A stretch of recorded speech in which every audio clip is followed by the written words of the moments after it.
Hello and welcome to Brief Encounters. Our guest today is Priyanka Walter, a recent law graduate from Manav Rachna University, where she specialized in criminal law. Her areas of interest include immigration, human rights, and environmental law. Priyanka has held numerous leadership positions, both inside and outside of the college, including roles in several international organizations. She further sharpened her skills in international human rights through a summer program at the London School of Economics, LLB. Priyanka has also published legal articles in reputed journals and served as the founder and chief editor of her university. Since her first year, Priyanka has been an advocate for human and gender rights, primarily through volunteering during her free time between classes. She has volunteered in several different organizations, including those with the National Commission for Protection of Child Rights. This passion has led her to take up the Volship Fellowship, where she was awarded with the Volship Partnership Pioneers Award and the Advocacy Champion Award. She has made a significant impact on the community by advocating for human rights and gender rights. Adding to her achievements, Priyanka has secured a place in the LLM program at the King's College London with a prestigious €10,000 scholarship. Currently, as a project lead for Seek, she continues to champion human and gender rights. We are very excited to hear her journey and insights today. Hello and welcome, ma'am. Welcome to the Brief Encounters podcast. Gloria, thank you so much. All right. One of the first questions I think I ask most of my guests is why law? How did you end up studying law? Was it a matter of chance? Was it a conscious choice? What was the situation like for law? So, law has been bestowed upon me, I would say. I always had an interest in humanities, but ended up taking science in my 11th and 12th. I also gave a lot of my medical examinations, and then I decided that if I'm pursuing 5 years of medical, then why not go for 5 years of law? Hence, I ended up doing law. I gave 1 year in BHU, Banaras Hindu University Faculty of Law, and then I came back to Delhi, and then I gave my exams again, but I decided to go for Manav Rachna University instead because it was very close to my home. But apart from that, regarding why law, I always had an interest towards human rights, I would say, social causes and social issues. And coming from a very minority background, right, being a Christian in a mostly secular and Hindu country, and being an ST myself, it has been a lot of issues, personal issues, and a lot of social commitments. Hence, there was always an incline towards law and legal issues. And then I decided that, yes, it's good. It would be a great thing, something different, because I'm a first generation pursuing law in my family. So creating history here. That's amazing. And as far as I've seen your journey, you've done quite well in following that true passion of yours. Not many people actually stick to their passion once they start law as a journey. Everyone wants to change the world, but not many people do it. But you are, and that's genuinely really amazing. It's inspiring. Thank you. If we move on from the undergrad studies to the more postgraduate studies, what inspired you to pursue an LLM, that also abroad, and how did you determine that it was the right path for your legal career? Since I would say I had a fair advantage over a lot of my peers because I had already done 1 year of law at BHU, right? So once I had seen a lot of situations over there, then I decided to come to Delhi back. It was I already had a lot of things in my mind. I was, okay, this is something that I want to do. I wanted a lot more exposure. Many people don't really aspire for that, right? So, but my point of view has always been to gain a bit more exposure when it comes to law, because when you are more perceptive toward what is around you, you're able to take into a lot of consideration, a lot of elements when you're doing those things. So from my first year itself, I decided that I wanted to go for my master's to at least gain a bit of exposure outside of India itself. So that is why I decided to go for my summer school as well after my third year ended. And that was also a very conscious choice on my part to go for LLM, so go for my summer school at my third year, because I was of the opinion, like before I spent a lot of lakhs for my masters, at least I should be aware of if I would be able to match in the community, if I have enough caliber and enough skill sets to go in another completely different country, completely different culture, completely different legal system and laws, and be able to create a mark of myself. Hence, I decided to go for my summer school, and then I decided, yeah, LLM is a good choice for me. So, at what stage in your law school journey did you begin working on your application? And what is the ideal time to start? How early is too early? Okay, so I would say that I have been for specifically for my applications, right? Since my second year, I know it's too early, right? Not everyone goes that route, but I prefer doing a lot of my research before I dip my toes in anything, right? So a few of my friends were already abroad. A few of the people I had worked with were already abroad. I talked to a lot of them, asked their opinion specifically of a few universities and if summer school would be a good choice or not. So from my second year itself, I firstly shortlisted the country because it is a lot of. You also have to very adamantly be sure that this is where you want to go because that is a country that you will be staying for at least 1.5 or 2 years, right? The climate changes, the criminal records, the crime rate, and all of that. There are a lot of things when it comes to deciding for LLM. It's not only your course or your subject that you want to pursue, right? Because you have to be there for that period of time. And if you're not able to adjust culturally, socially, and even the weather, there are a lot of things that you have to keep in mind, right? So a lot of those things are also very essential. So I started from my second year. Third year, I gave my whole for the summer school. And once I came back from there, I started again reevaluating a lot of the choices I have already made. So firstly, I was looking for mostly Germany and Netherlands, but then I decided it would be a bit more, it would be too narrow for right now to narrow myself that much because there were a lot of language restrictions as well, right? So then I decided after summer school that yes, I would like to go to specifically UK and then shortlisted it to London in my fourth year. And by the end of fourth year, I would say I started annoying my teachers and professors. Ki, this is the university that I want. And you need to give me recommendations. I started a lot of those things. Then I started working on my statement of purpose. Some universities ask for your research paper that you've already published or a writing piece, approximately 1,000 words or 750 words. So that is also there. And then you have to also make sure that your references are in order because you have to be aware that the teacher that you're asking for a reference is the one that would be beneficial to your specific course that you have opted for. So it was in whole a 4 year journey for me to shortlist a lot of those things. That's amazing. And then King's College London, I mean, it doesn't get better than that. It's one of the best universities out there for law in the UK. So Yeah. that's amazing. If we could focus on the SOP process a little bit, how did you? So when I was applying for under my undergrad degrees, I had also applied to UK and US. I did see a difference between the UK and the US. UK, it's a very they look at a more practical approach. Why do you want to come here? Why would you be the best candidate? Things like that. US is a more personal touch, Yeah. and then of course India we have the entrance exams. But SOP is something that makes one stand out from thousands and thousands of applicants. So, Yeah. what do you think made you stand out in your SOP? What made me? Okay, so that is a question that I think the university would be able to answer a bit more personally. Why I stood out to them, but my thought process of answering a lot of those questions were again the question that you asked: why law? Why I opted for law, right? So I began with my personal history with law, right? Become minor in country, being a person who is from a Christian background, facing a lot of discriminations, growing up in a village area, and then coming to the city, right? So I used my experiences, personal experiences, which drew me towards law. I saw a lot of social injustices while I was practicing. I was not practicing, I was doing internship under a lot of advocates while I was volunteering in NGOs, while I also did my internships in NGOs. So the differences in how the law is in theory and how law is in practice, seeing those differences and seeing that, okay, I either need to be a very good person in authority to actually create a change, or I can do the other route and go for advocacy and getting myself into community volunteering. Right. So I was doing all of those things, and when you come, so as the process of writing an SOP, there are two ways, right? Either you're already doing those things and then you write them down, or you specifically create a persona of yourself and then you do those things and then you write them in your SOP. So I used my personal experiences and whatever that I was doing, why I opted for law, my personal history, why I opted for law. And thirdly was what specific course that I wanted to go for.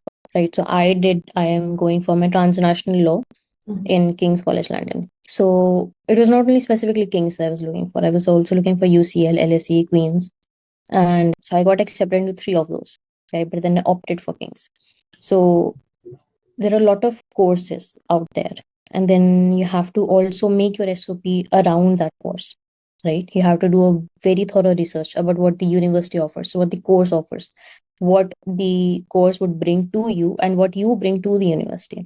It's a two-way route, right? A university is not going to accept you unless you're also providing them with something, right? Right. So for King's College London specifically, they have a very good employment opportunities. They have a very good connect with the companies, and they have very good legal aid system. So being a person that has been towards volunteering, I wrote specifically about that, about the specific course and about the professors that I had already done a bit of research upon, right? So you do not only the research on the university, but you also do research on the course, upon the professors and what all other things they're offering, what social activities they're offering. So I wrote all of those things in the second half of my statement of purpose. The first half is about me, about my journey, and about everything else. And then you transition into why Kings, why specifically this course, because, and then after you're done with all of those things, you write one or two lines in the end. That this is the reason that I want to go for this, right?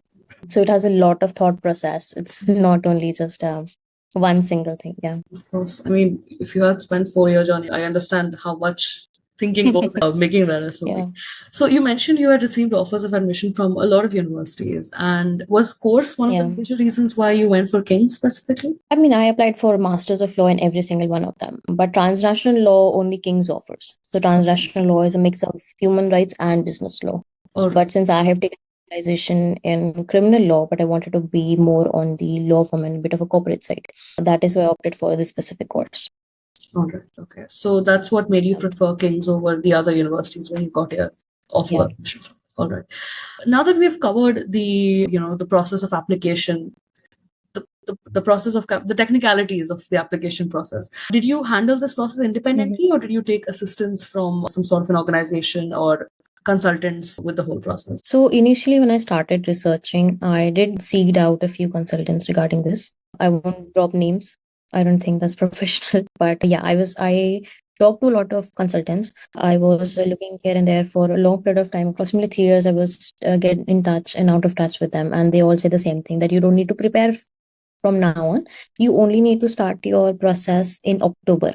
Yeah. October of the year that you want to apply for, right? So if I wanted to apply for 2024, then I had to start from, according to the consultants, in September or October of 2023.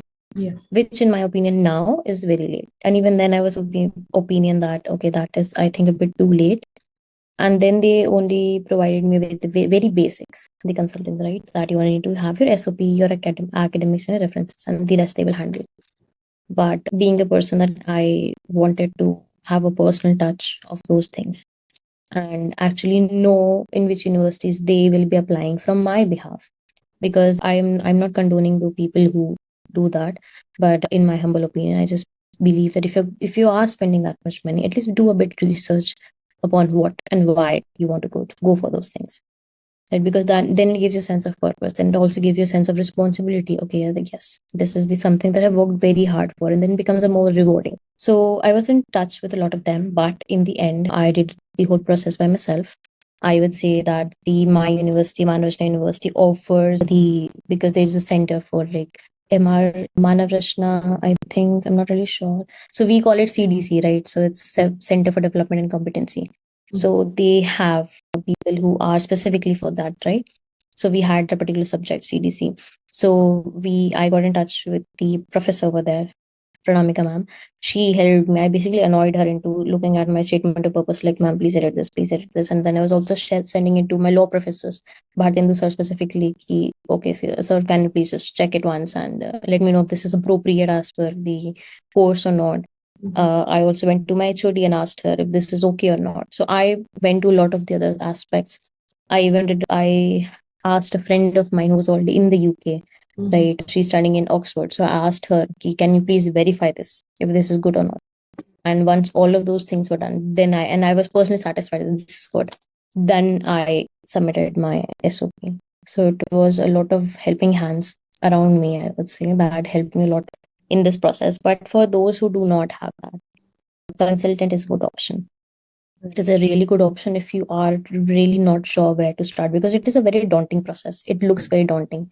I'm saying that with ease because I have done that, right? But when it comes to a person who doesn't has that support, doesn't has that, I would say, not really sure. Even a lot of people are not sure what they want to do. In that case, the consultancies are really good in that matter. Right. But again, I would say to anyone out there who is looking, go for consultancies, but also be aware what universities you want to opt for. Yeah, understandable. And it was great that you reached out to so many people and they were helping you with this entire process. It's amazing that you had a group of people who were there for you throughout this process. But you also reached out to them. So, I mean, it started with you, I would say.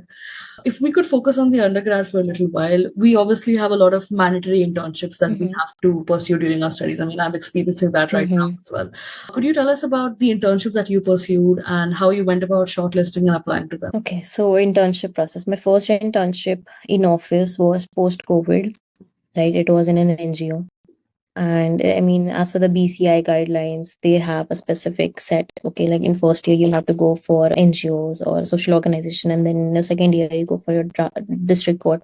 In the third year, go for your law firms. And fourth year, and so on and so forth. Right. But for me, I had first done an online internship as well with All India Reporter. Right. So I did that. And after that, I thought I need an in-person experience. And that was just after COVID, right? And that specific NGO was dealing with gender rights and menstrual hygiene of females and people who are from the slum area, right? They were providing them life skills, a lot of those things. And then I thought that I was already volunteering at that point. I was like, okay, I should maybe, do for a more from a legal side. So I was doing that. And then in my second year, like my process of interning specifically was as per my interest, right? I branched out a lot because a few of my seniors in BHU had advised me, and a few of my seniors also at Manav had advised me that I should at least branch out till my second or third year, do a lot of internships over there in different fields, and then identify what I actually want to do in my fourth and fifth year. Because university offers specialization. I am not really sure if NLU does, but in Banaras there was not. But Manav Rachna do offer specializations. Yeah, we have specializations too. In the fourth and fifth year. Yeah. So that was also a process that I had gone for. But I usually opted for, I just did a basic Google search about advocates who are specifically dealing with, like I would say, POXO cases or were dealing with family matters. So my main internships were regarding your criminal and family matters. So that is how I had went for those things. All right. I think that's some great advice. I'll definitely look into that as well. So you have been... Please continue. I was saying that also, like when it comes to avenues where you can look for internships, I initially started by internships. It's a great place to start. Then LinkedIn is becoming more of a social body than more of a job seeking body. But LinkedIn is also good. And thirdly, the best option, in my opinion, Loctopus. Loctopus, yeah. On Loctopus, you're able to get the mails of the people who are there, and at least you have a very good repository. So that is a good place. Yeah. So you've been very actively involved in your 5 years of law school, and I've seen that in your profile as well. Launching the Manav Rachna Students Law Review, winning Moot Court competitions, participating in pro-liberty organizations, and publishing several papers. I mean, I'm just in my second year, but that's generally a lot to do. But what motivated you to engage in all of these activities, and could you walk us through some of these experiences? Why I started those things? I would say it was just interested in them. I was already volunteering, right? I was already volunteering when I joined Students for Liberty. It was during COVID, and I didn't had much to do, but I had this opinion that yes, I want to go for masters, and I was looking for places and things that they prefer, right? What type of candidates they prefer, and they do prefer candidates who have done more social causes or are a part of organizations like this. And I was researching, and then I stumbled upon Students for Liberty. Then I stumbled upon Climate Cardinals, where I was the education lead coordinator. And then I applied for the position of research head in Manav Rachna Peace and Sustainability. So whatever experiences that I have had in internships or all the other extracurriculars, I would say, have been specifically designed in a way that they all link to one another and show a path of career progression. Right. So in my first year, I was a part of Moot Court Society from my first until final year. I started as a member, then I became the office bearer by the end. So that is also something. But it was a bit easier for me, I would say, initially, because in Manav Rachna School of Law opened 2017, I was the third batch. So being the person who was from the third batch, it was much easier to navigate. A lot of resources were available very easily. We didn't really have to fight the administration a lot for those things. But also, I personally was of the opinion that there needs to be a very good legal environment if you are studying in a law school, right? Private universities are very different as compared to national law schools, right? Because private universities are not specifically focusing on law, but they have a lot of other aspects as well. So keeping that in mind, I made sure that at least I mean, I can create change, right? If you are, I mean, the purpose of law is to create change, is to leave a dent in the history, right? So I decided to do that. I straight up went to the HOD at that time and went, okay, this is the model that I want to go for. Will you help me? Will you guide me in this? She was very supportive. So then I collected a few of my batchmates for the journal.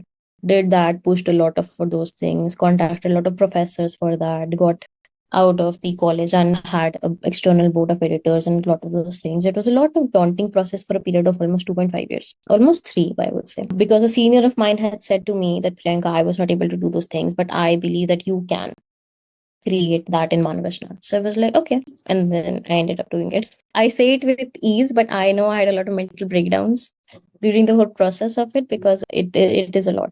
I learned a lot of managerial skills from that.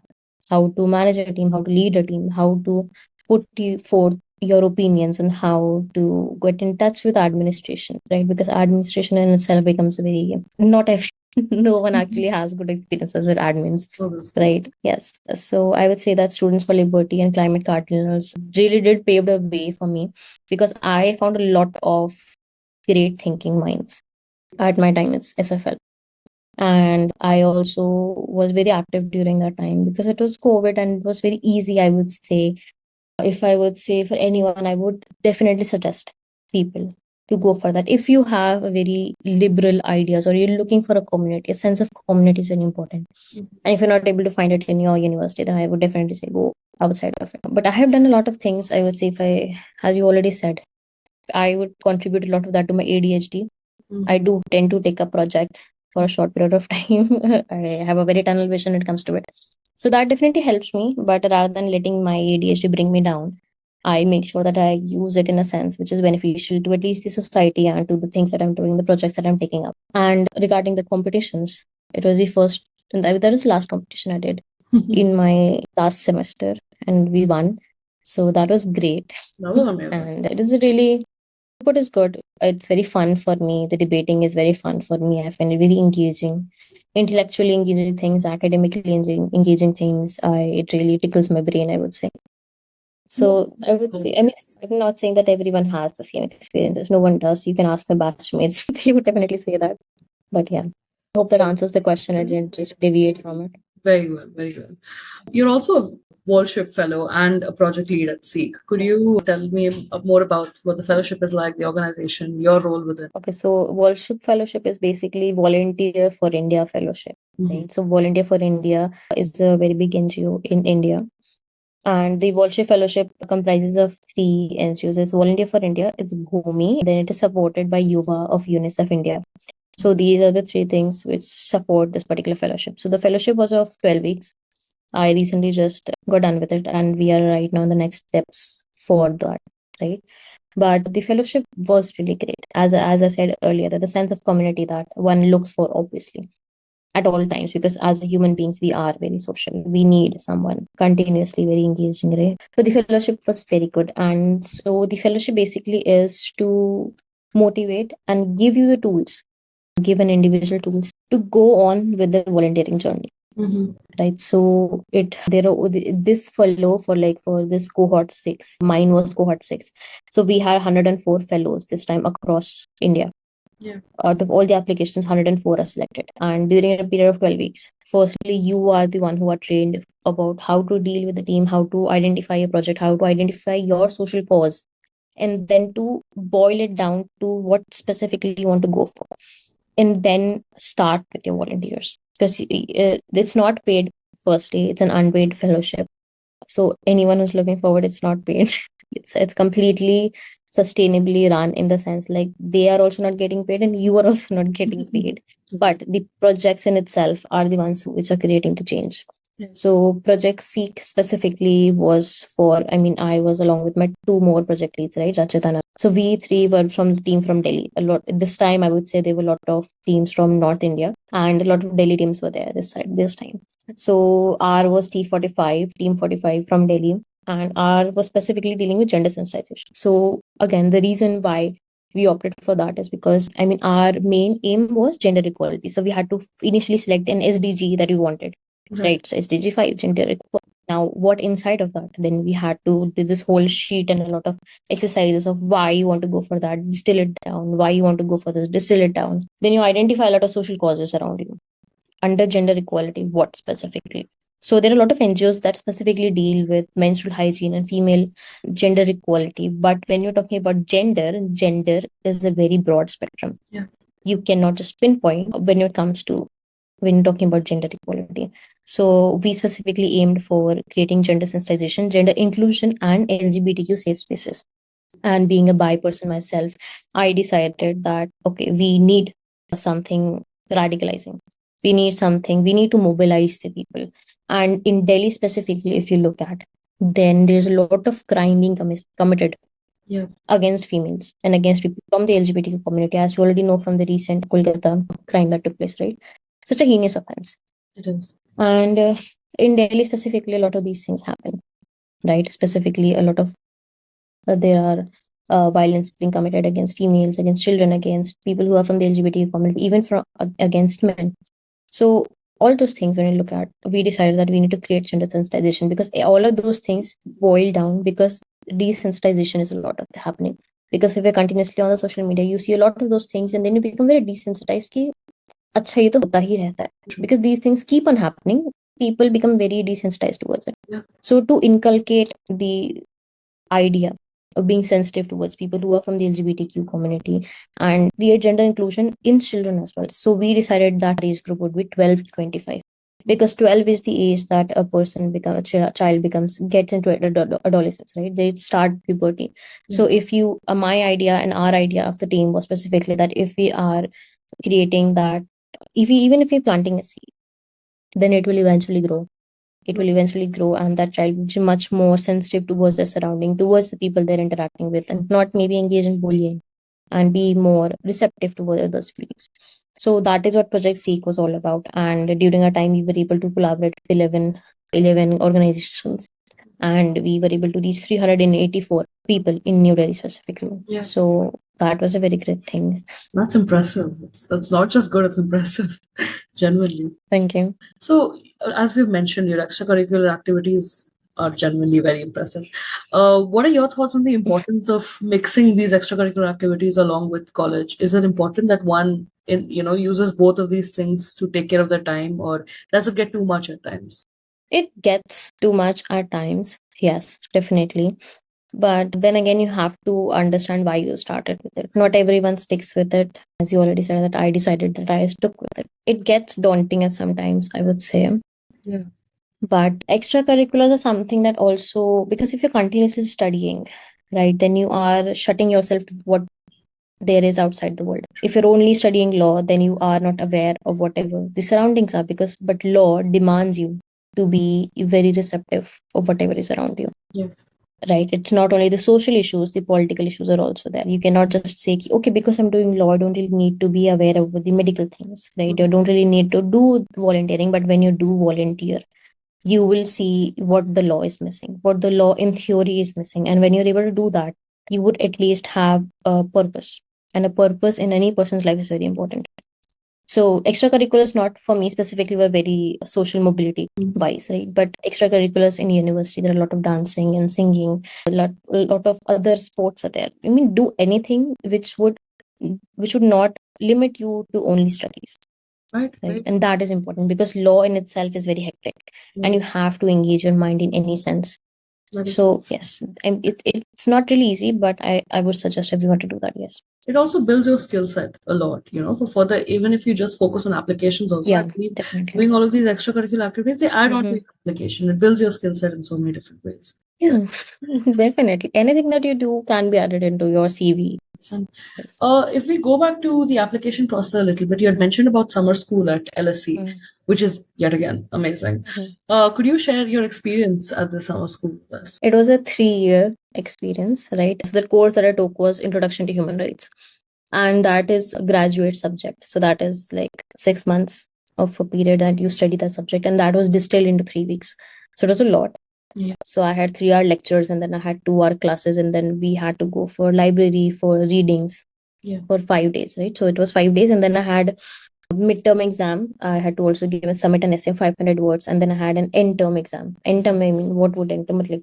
In 3 weeks, there was also final exam for, and we were graded on the basis of. So it was 25 and 75 percentage of what that drew. For me, when you're coming from India, I would say the education system in India is very different. We focus a lot on theory. We focus a lot on ratifying of things that you need to rectification. You need to do that. Otherwise, you won't be able to. But when I came here, I had a lot of mental breakdowns. Not going to lie, I literally cried.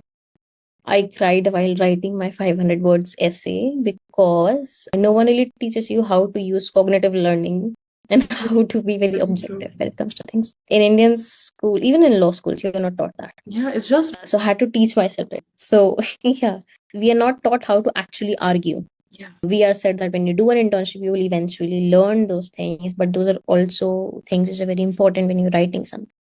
It was very hectic, but it was very engaging. I really enjoyed because in LSE it is very diverse. It's in Central London. The crowd is very good. The people are very good. People came from when I was in summer school. People over 120 countries. People came that time, and in my specific course, it was so diverse. It was very nice. The experience in itself was very good. Yeah, it was genuinely very nice. The education, I mean, it's LSE, so of course the criteria of your studies are also very high. It's a dream for a lot of people. That is very true. Okay. You talked about how you had taken help from so many people in order to check your SOP with recommendations and all that, and how welcoming they always were with that. That's genuinely amazing.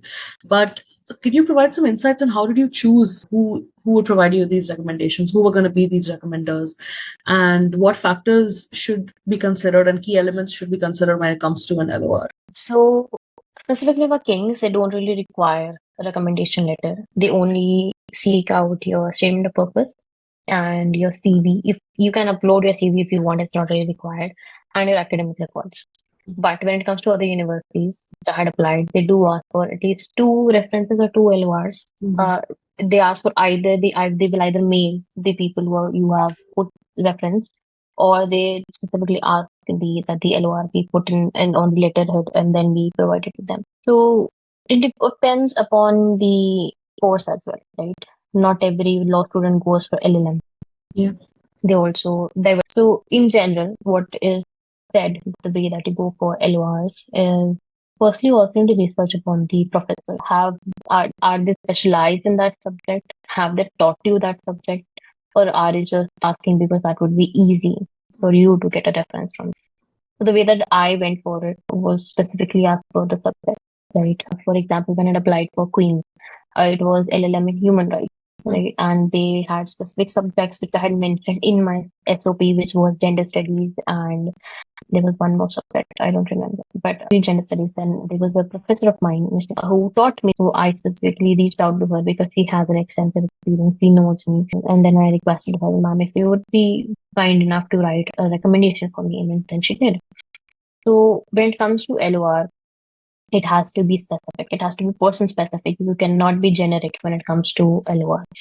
So the person who's also referencing must be someone you know, someone who has at least mentored you or taught you or knows you enough to give you a good recommendation. That also has specific things because it provides what course you have already studied, what course you're going for, what is your, for example, academic, like what is your CGPA or what is your class performance, and a lot of those things in the first 2 paragraphs. And then the professor also dwells into your, I would say, your personality condensed in a very academic, how you are as a person in the class setting. Are you engaging enough? Are you able to derive the points that the professor is talking about? So that is what also professor writes in an LOR specifically. And the way to seek out is best to firstly be aware of the university and the course. right? Because you will have when you are researching about university, I would say it's a very difficult process in the sense that you figure out the university, then the course, and then you see the modules that they're giving. Because in a subject, there's not only one particular subject; they have very specific modules. So if you already have a professor, or you can either ask a professor, or you can ask someone whom you have interned under, who has a specific. If I say legal aid is a subject. If I am to say that King's Pursue gives a module for legal aid, then I will go to the professor who I did legal aid under, right? So then I would ask them, can you kindly do that? So you have to choose the professors very carefully as well when it comes to this thing. It has to be subject specific and module specific. Right. Makes sense. And did you have to take any English proficiency tests? Because I remember I had to take IELTS for UK and SAT for US. So did you have any of that also for your experience with those? Yes. So they do require IELTS. I gave IELTS twice. One was for my summer school, and one IELTS exam is applicable for 2 years. So I gave my IELTS in, I think, 2021. I went in 2023. Why I gave my IELTS so early, I'm not sure, but I was just winging it and seeing if I would be able to get that much. And then I scored 7. In my first test, I was like, okay, good enough. I don't need to give it again. So IELTS is applicable for 2 years. I gave it for LSE, and then before I came here again, I gave my IELTS. Some universities don't really require IELTS if you have already taken up English, right? I mean, if your whole studies are in English, you don't really require them. But it is always suggested that you at least have it already, because just attach it with the whole application process, because then it is very beneficial that way. Because even if your studies are in English, it doesn't, because IELTS has 4 components, right? And those 4 components are reading, listening, writing, and speaking. All those 4 aspects are there. And the speaking part is something that one cannot determine by if you have already just studied English. Right. During this law school journey and during the LLM applications, did you ever, now this is a very typical question, but did you ever feel that you were at a disadvantage because you were not from an NLU or something of that sort? Did you ever face that kind of a disadvantage personally? I would say yes. Yes, because firstly, I'm a first generation lawyer, no longer a law student, but lawyer. And it is more of a disadvantage because you don't really have someone to look up to, right? And I started from nothing. I really had no experience, no mentorship when it comes to these things. I had no idea what a lot of law subjects was and where to look for internships. I didn't even knew that. Okay, that these are the places that I can look for internships. And being a non-NLU, I would say it's all about NLUs are specifically for law, right? And it's a very different experience. When I went to Banaras in the university for my law, what I saw there was that it's not about the professors, it's not about the university, it's about an individual. Even if you are studying for example, in New Delhi, and if you are not good enough, and if you are not taking your studies seriously, if you're not taking law as a subject, then even if you have the world class infrastructure, even if you have the best of the professors and the previous CGIs teaching you, there is no point of either studying in an NLU or studying in anything else. Very true. It is a lot personal bias, right? So even though I did face a bit of disadvantage, I would say, or discrimination, I wouldn't really go far as in discrimination because, right, it happens. People who are from the private universities, it's really nothing different. It's not a sore subject for me, obviously, because it's a different experience. University offers you a different experience. I have studied it, but at a government, I can for sure say that it's about the person. The teachers are going to teach the way that they have taught for a very long time. So you can provide them feedbacks, you can provide them with your personal opinions, and this is not working, sir, this is not working for me. And they will accommodate you. So in the end, even if you are from NLU or even if you are from private universities, it's about how you are utilizing your time and your resources that are provided to you. Because when I was at BHU, there was not Wi-Fi connection like I had in my MRU. There was not AC as we had in MRU, and there was no projector. The benches were broken in BHU, and we were still studying, and the people were still topping. And a lot of judges have come out of BHU. So is it the infrastructure? No. It is. Is it a lot of times you didn't even had classes? So is it the teachers? No. Is it? It is about you and your capability and your commitment towards your goal, towards law, and towards everything else. Very true. Very true. You were also awarded the prestigious scholarship of 10,000 euros in the form of the Vice Chancellor's Award. Could you share how you Mhm. secured this scholarship? Was there a separate application process or an additional interview? What was the whole process like? The Vice Chancellor Award for law, I would say specifically in the UK, there are very less scholarships. Mm. And King's initially, when I had initially secured the offer at King's, during an offer holder session, we were informed that law usually doesn't, the law department doesn't really have scholarship. So this was a new scholarship that was just released in April end, and we had the month of May to give to provide our answers. And this was not specific a law scholarship, right? It was for business school, law school, medical school, and there was one more. And only 30 people were to be awarded this scholarship for all Indians, specifically for Indians, but for these full schools. And I was initially thinking, is there any point in applying? Because I know for sure that I'm not going to get it. Because they don't usually go for law students. They usually want people who are from a research background or, STEM. STEM is usually preferred. You over humanities, subject, or anywhere you look at. Yeah. So initially that was my thought process, but then I was like, it's only three. There were only three questions in the application. Only three questions. The three questions were very determinative of if you would ever get a scholarship or not. And only three questions in 250 words. Okay. No more than that. So you had to condense your whole answer into 50 words for those. And for the month of May, I graduated and then had my interim exams of my last year. It was very hectic for me. I gave my whole month of May on only researching about the questions. So it was, why should you be awarded this scholarship of £10,000? Second was, what would you provide? What does King provide? Sorry, the second was, what does the King provide that you need to get those things done? Thirdly was, if you get this scholarship, and what would be your goal as per your course in providing back to society? And I was like, okay, questions are wonderful because this is what I've been doing for the past 5 years. But in writing those 250 words, it requires a lot of research. Again, you have to do research about the university and what the university wants. Even though you desperately need a £10,000 scholarship, you have to firstly put the needs of the university above your. So I did a lot of research about the societies that the Kings offer, about the specific courses, the modules, and the teachers, and a lot of the other things. And then I gave my own personal experiences why I need those things, right? And since I had already, as I said, extracurricular, so that benefited me a lot in that sense because when I'm going for transnational law, it requires human rights, right? And I have in my past 5 years been already doing those things. I'm already working for gender rights and human rights, working for advocating for a lot of those things.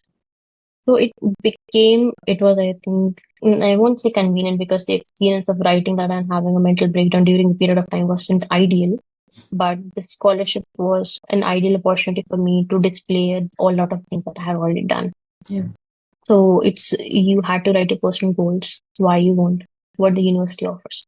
Again, it goes a lot of research, but yeah, I'm really happy really very grateful that I got the scholarship. That's amazing. That's amazing.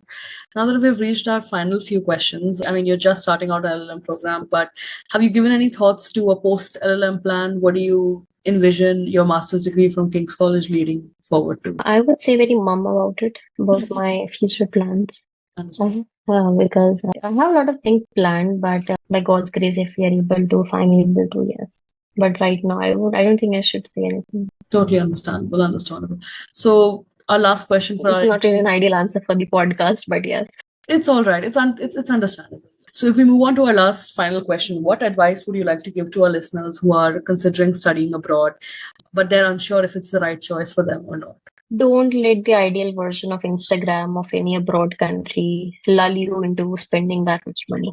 Right. Because when you look on Instagram, when you look on YouTube, it looks very ideal. It looks, oh yes, we'll be partying, we'll have a lot of friends, we'll go to cafes, we'll lot of that. But it's not a struggle. You have to understand that it's not easy. Okay, when you're coming for studies, that is your main goal.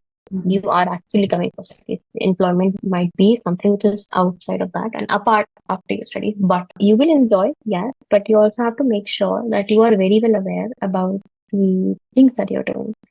Studies are not easy. You have to really, if you are giving your 10% in India, then you need to give your 60% here because these structure of studies is very different. It's very self-studying. And we in India, when we are always there that we should self-study, right? Even in our schools in India, we are said that you need to self-study. You need to self-study if you need to do get things, but we don't. We don't learn, and then we just vomit our answers. But here, yeah, I think I can only say for UK. I'm not really sure about the other countries, but even in the other countries, the situation is this only that it don't let the ideal version sway you away from your actual goals. It's not easy. It is very difficult. You have to be very disciplined. You have to be very committed to what you're actually doing. Discipline and commitment are two things that are very important. And you will enjoy. Yes, you will have a lot of friends, but really don't let the nightlife sway you. Don't let the partying sway you. Stick to your goal because that will genuinely help. Yeah. That's great advice. And that brings us to the end of our episode. I want to extend a heartfelt thank you to you, because firstly you've provided us with great advice, but at the same time you've given us a lot of relatable experiences which I think people will understand. The amount of pressure that goes into applying abroad, shifting your entire life and then going abroad, it's an amazing thing. And I like how you gave us a very correct picture of how the entire situation, the process is like.